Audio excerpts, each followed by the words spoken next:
Welcome back to Late Night. We're here with Sterling K. Brown, Justin Hartley, and Chrissy Metz. So I don't want to know anything about the ending, but I'm curious, Chrissy, how much have you been told about the ending? Did the show's creator, Dan Fogelman, does he lay it out for you? Oh, does he? I mean, we know everything. And I think he's really excited to share it because it really is brilliant. So I always get so excited when he calls or he texts and we're like, what? But yeah, we know everything.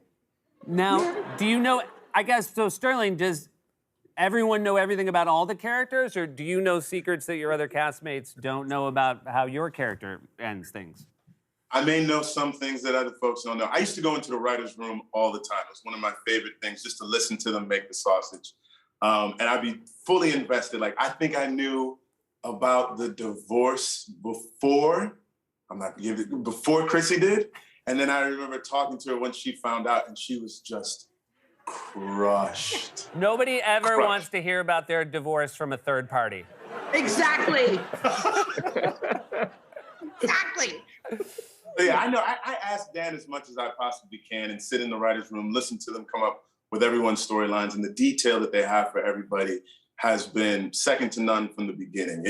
They're so conscientious about crafting these arcs and finishing them off right. Well, and they are. They're like so finely tuned, and so much of the show has been this incredible ability to maintain these twists and turns. As actors, did you always want to know everything, or did you like to have some surprise as it came? I wish I was cool enough to have that in me, that I wanted some surprise. I always admired those actors. I was so cool, the actors that are like, I don't want to know. And I'm an idiot. I'm a dork. I'm like, I need to know everything. Give me all the information. Help me out. So I always like to know. Well, we span so many years. So it's hard, like if there's some of the teenagers are going through that maybe as adults we're like, oh, wait, we went through that.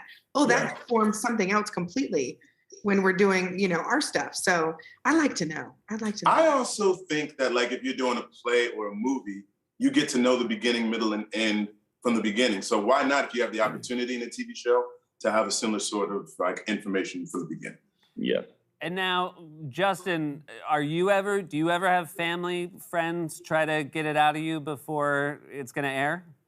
I used to quite a bit. And how I put the kibosh on that was, this is a couple of years ago when families could still get together and all of that. And my whole family was together, and they were pressuring me, and it got so annoying. And I kept telling everyone, I said, you think you want to know, but you don't.